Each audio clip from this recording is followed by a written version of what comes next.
Kecoa dan klan Jinwu dan Shenlong telah memainkan peran, dan jiwa juga sangat rusak. Tetapi setelah dia berhenti, dia tidak memiliki dendam. Dia masih terlihat optimis. Setelah dia menyentuh beberapa jiwa dan, dia menoleh dan berkata kepada Luo Zeng, Phoenix-nya masih dikejar oleh keluarga beruang. Pergi ke sana. Itu. Saya tidak tahu identitas Luo Zeng, tetapi dia tahu bahwa dia berdiri di sisi istana surgawi. Ketika Jian mengejar dan membunuh, ada beberapa beruang yang mengejar murid-murid Tiangong dan tidak tahu apa yang sedang terjadi di sana. Feng Ye, bagaimana kabarnya? Luo Zeng dan Ling Xuang keduanya tertegun. Secara khusus, hati Ling Xuang juga melahirkan beberapa emosi aneh. Dalam adegan yang terjadi di Gunung Taimu, kata-kata yang saya katakan mengambang di benaknya. Aku akan menyelamatkannya. Ketika Luo Zeng berkata, dia mengambil langkah dan langsung menuju ke arah yang dia tunjuk. Qinling menjilat mulutnya dan tidak berbicara. Luo Zeng terus terang, tetapi pada saat dupa harum, dia melihat selusin selebriti terbunuh di kejauhan. Di tanah, ada seorang wanita manusia, yang diikat dengan ular kecil dan tidak bisa bergerak. Meskipun Luo Zeng adalah yang pertama kali melihat lagu Phoenix di sisi lain, masih sama-samar dinilai oleh siluet. Lagu Phoenix yang telah terperangkap oleh ular naga hampir cemas dan ingin muntah darah. Dia berjalan di sisi lain dan tidak pernah makan kerugian besar. Siapa tahu bahwa kali ini jatuh ke bidang seperti itu, dia secara alami membencinya. Murid-murid Tiangong itu jatuh ke bawah angin, dan mereka kehilangan pilihan mereka dan untuk sementara menarik diri dari sisi yang lain. Beruang dan suku-suku bertempur dengan lebih berani. Hanya 5 atau 6 murid Tiangong yang didukung dalam sekejap mata. Maaf, penyanyi Phoenix saya tidak bisa mendukungnya. Jiwa seorang murid Tiangong sangat rusak dan memilih untuk keluar dari sisi yang lain. 2 murid Tiangong lainnya tidak punya waktu untuk melarikan diri dari sisi lain. Mereka langsung dibunuh oleh keluarga beruang. Hanya teriakan yang dibuat, dan jiwa hancur. 2 murid Tiangong terakhir menyadari bahwa kecenderungan umum telah pergi, dan mereka dengan tegas melemparkan kutukan sihir yang rusak. Dalam sekejap mata, hanya ada satu Phoenix. Untuk gadis kecil ini, aku telah kehilangan kita berdua. Kamu tidak mendengarkan kata laki-laki Jian? Dia adalah keturunan Kaisar Timur. Salah satu beruang mengangkat Phoenix, tetapi dia tersenyum dan berkata, apakah tidak apa-apa? Bagaimana kalau dilahirkan sebagai bangsawan? Menunggu dikirim ke benteng untuk melihat bagaimana saya menghina Anda. Kamu berani. Ada ketakutan dalam suara Feng Ye. Meskipun tubuh jiwa tidak lebih dari daging, mengapa ada orang yang berani mengancamnya seperti ini? Jatuh di tangan keluarga beruang, dia hampir tidak bisa membayangkan nasibnya sendiri. Apa yang kamu takutkan? Di sini ada sisi lain. Kita masih takut bahwa Kaisar Timur akan membunuh kita jika kita punya beruang. Beruang itu bahkan lebih sombong. Jika Kaisar Timur berani datang, dia akan diberitahu bahwa dia akan kembali.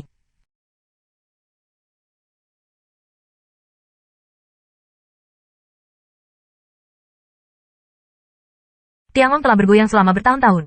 Meskipun dikenal sebagai 3 orang ortodoks, itu sebenarnya tanpa nama. Hahaha. Petik 2. Tepat di bawah ironi beruang ini, ada suara siulan tiba-tiba. Di kepala. Ketika mereka mendengar suara itu, refleks-refleks yang dikondisikan umumnya melihat ke atas dan hanya merasakan bayangan hitam di depan mereka.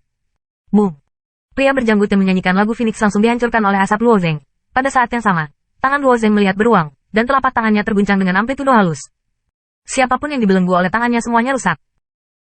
Mereka tidak punya waktu untuk melarikan diri dari sisi lain dan mereka telah jatuh. Feng Ye duduk di tanah, menatap pemandangan ini, dan tidak menanggapi untuk sementara waktu. Kuil itu begitu besar sehingga lagu Phoenix terdengar, tetapi dia secara alami tidak tahu bahwa itu adalah Luo Zeng. Luo Zeng tidak menjawab kata-kata Feng Ye, dan melingkarkan tangannya di punggungnya. Jari itu mengetuk ular kecil itu, dan ular itu robek olehnya. Pada saat yang sama, Luo Zeng menekan suara itu dan berkata, biarkan aku pergi. Meskipun Luo Zeng telah sedikit berubah, Feng Ye masih merasa bahwa suaranya agak akrab. Luo Zeng dan Feng Ye hanya melihat 2 sisi di Qishan Xiaohui dan Istana Taixuan. Dia tidak pernah memikirkannya untuk sementara waktu. Ketika dia melihat keinginan Luo Zeng untuk pergi, dia berkata dengan tak berdaya, aku tidak punya kekuatan. Setelah ular naga mengikat Feng Ye, dia terus mengekstraksi kekuatan jiwa Feng Ye, dan dia jelas sangat lemah. Tidak mungkin untuk membuangnya di hutan belantara ini sekarang. Luo Zeng memikirkannya, dan kedua tangan melewati lengannya, dan dia diangkat sebelum dia meletakkannya di punggungnya. Ini tentang pertama kalinya Feng Ye dibawa oleh lawan jenis di belakang, meskipun di sisi lain.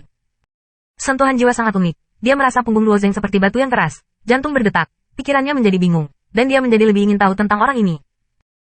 Dia telah membantu Tiangong, kemungkinan besar murid Tiangong. Meskipun kuil tidak mengenali ini, kebanyakan orang memiliki kesimpulan ini. Kamu adalah murid kuil surga? Feng Ye bertanya dengan lembut, dan dia berbisik pelan dan mendengarkan yang lembut dan menyenangkan.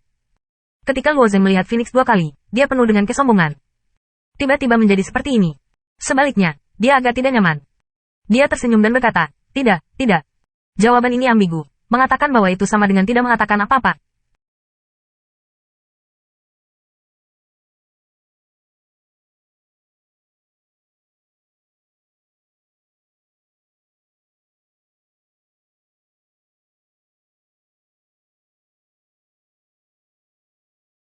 Feng Ge mengerjap dan bertanya, kalau begitu kamu bisa berada di istana surgawi?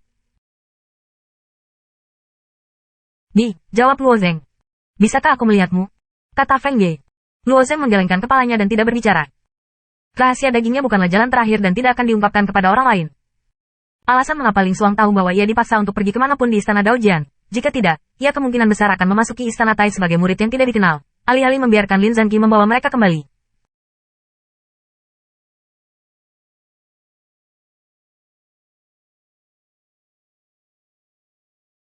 Setelah ditolak oleh Luo Zeng, Feng Ge agak kecewa. Tetapi keluarga akhirnya menyelamatkan nyawanya. Dia tidak bisa memaksanya untuk muncul. Apalagi dia benar-benar tidak memiliki kemampuan ini. Banyak alien masih menunggu di pintu kuil surga, dan beberapa makhluk sudah tidak sabar. Bumi. Kami juga telah menyerahkan jiwa dan, apakah kamu tidak siap untuk membuka kuil surga? Ini masih scam. Kamu tidak punya kunci rahasia. Apa yang kamu tunggu? Sifat telinga dan mouse adalah Luo Zeng. Bagaimana bisa Luo dengan mudah tidak membuka pintu? Meskipun mereka telah belajar tentang tubuh Luo Zeng melalui berbagai saluran, tetapi tidak sebagus yang bisa dilihat, hanya telapak tangan yang Luo Zeng luncurkan dengan lembut, akan secara langsung menghancurkan jiwa Jian. Kekuatan ini membuat tikus dan tikus saya sangat senang. Ling Frost berdiri bersamanya dan menunggu kabar Luo Zeng. Dia melihat ke bawah dan melihat Luo Zeng di kejauhan membawa jiwa yang. Alisnya tiba-tiba kacau, dan mulut itu bahkan lebih berteriak. Feng Ge tidak memiliki kaki dan tidak pergi sendiri. Setelah mendengar diam-diam di samping, dia tersenyum diam-diam. Ngomong-ngomong, Ling Xuang tidak bisa melihat ekspresinya. Dalam hatinya, dia berpikir bahwa pendahulunya, Ling Xuang, cemburu.